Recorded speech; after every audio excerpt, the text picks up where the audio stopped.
Das Herz der Altstadt ist der Königsplatz. Auf den ersten Blick typisch Mittelfranken. Fachwerk, Sandstein. Vergoldete Dachziegel. Die Bewohner sind sehr stolz auf ihre Tradition als Goldschlägerstadt.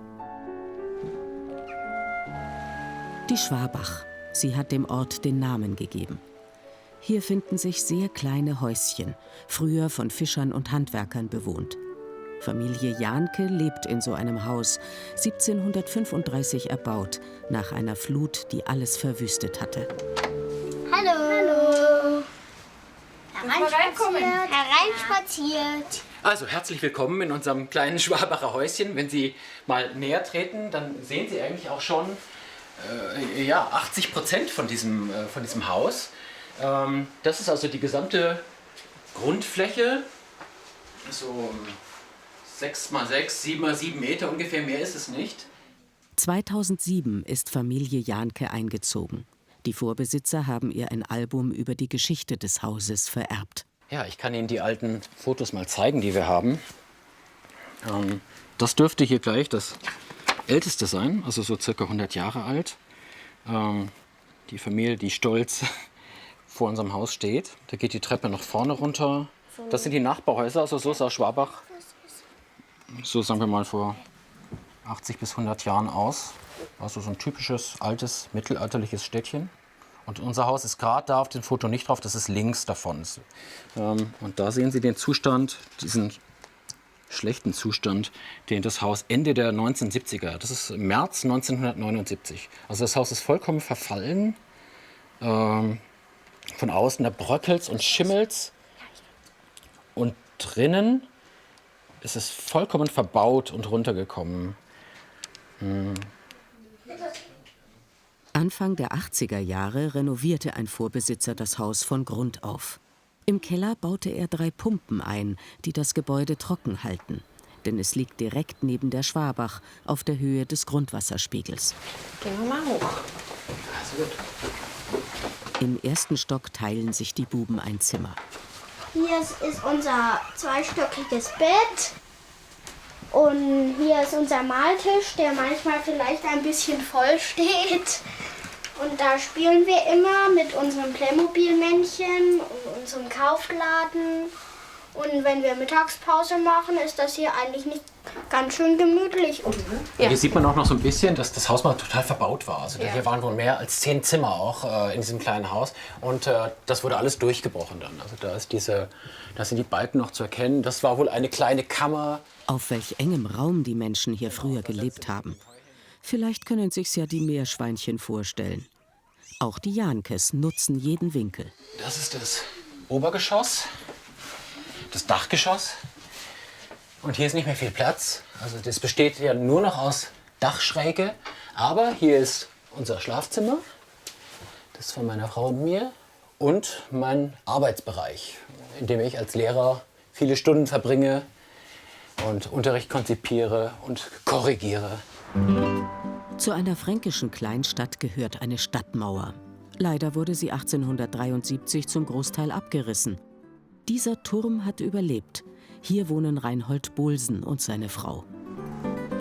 Hallo, grüß Gott miteinander. Als Stadtführer kennt sich der Rentner gut aus mit der Schwabacher Geschichte. Hier habe ich eine Kanonenkugel aus dem Dreißigjährigen Krieg. Schwabach wurde ja 1632 von den Truppen Wallensteins eingenommen. Und hier unter uns war ein Verlies. Das war aber aufgefüllt mit lauter Schutt, Knochen und Sonstiges. Und da haben wir die damals gefunden. Auf den ersten Blick ist es nicht offenkundig. Aber vom Keller bis zum Dachboden hat der Stadtmauerturm 7 Etagen. Da, wenn man dann da in unserer guten Stube, da kann man sich wohlfühlen. Ne? Früher haben wir hier zu 7 drin gelebt. Jetzt sind wir bloß noch zu 2. Und suchen uns halt immer wieder den ganzen Tag. Geht wieder Schrei durchs Haus. Wo bist denn du? Aber es ist schön bei uns. Dann geht's weiter.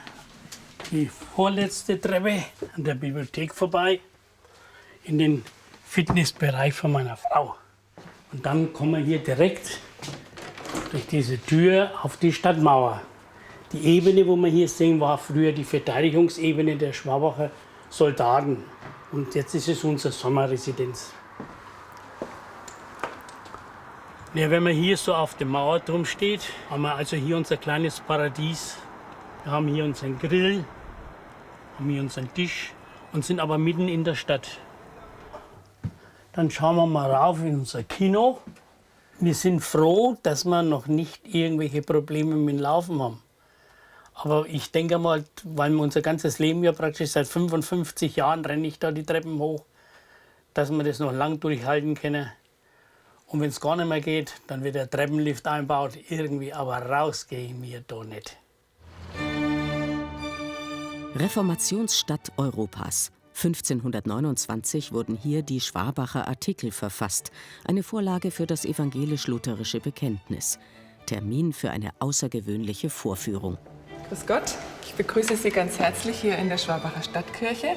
Mein Name ist Gabi Trinks und ich bin hier Mesnerin. Ihr Ziel? Der größte spätgotische Wandelaltar in Süddeutschland. Ebenfalls Mesner hier, ihr Mann Klaus.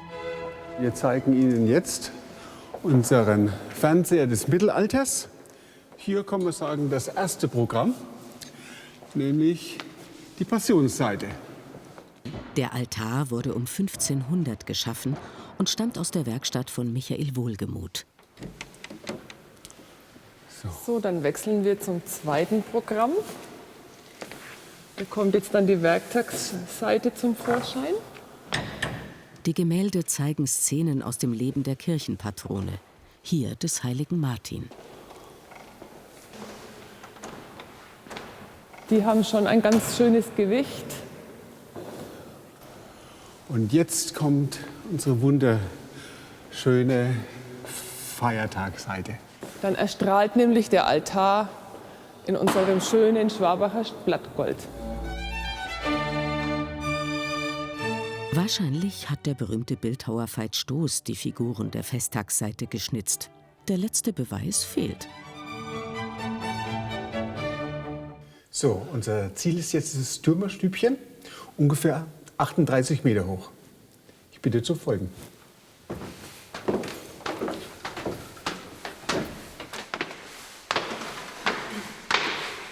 Wer dorthin gelangen möchte, muss 174 Stufen steigen.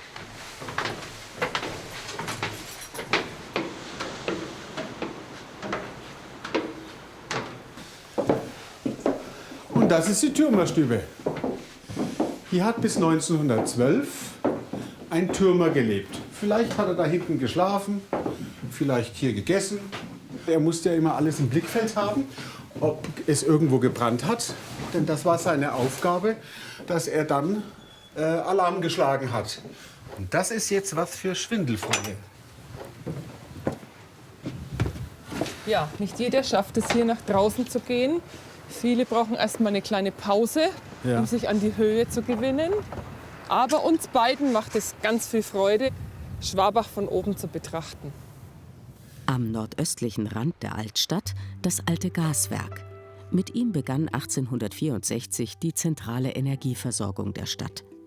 In der ehemaligen Schmiede betreibt Enzo Olmorisi eine Weinbar. Buonasera, herzlich willkommen bei uns. Ich habe eine Weinbar in Italien gehabt und ich habe gedacht, vielleicht, wenn ich finde eine schöne Location in Schwabach, mache ich auch in Schwabach. In dieser Räumlichkeit ist ein bisschen auch meine Heimat. Ich komme aus der Toskana und diese schönen alte Fenster, diese alte Häuser so sind immer typisch bei uns. In der Küche. Kalle O'Dörfer leitet ein Theaterensemble. Von Donnerstag bis Samstag kocht er in der Weinbar. Also heute haben wir zum Beispiel ganz klassisches Schweinefilet. Das wird im Ofen gegart mit einer orangen Kardamomsoße. Und dazu gibt es auf der Basis vom fränkischen Kloßteig Kartoffellauchbaggers mit Oregano und Zitrone. Die geborene Schwabacherin Michi Olmorisi lebte mit ihrem Mann in Italien und kam in ihre Heimatstadt zurück. Es macht Spaß, weil es dann kommen eigentlich nur nette Menschen. Und es sind jetzt eigentlich schon fast wie Freunde, es ist fast wie eine große Familie. Im Sommer ist es auch außen im Hof dann und haben wir oft ganz schöne Abende. Manchmal spielt einer ein bisschen Musik dazu. Das ist ganz locker immer. Das ist ganz schön.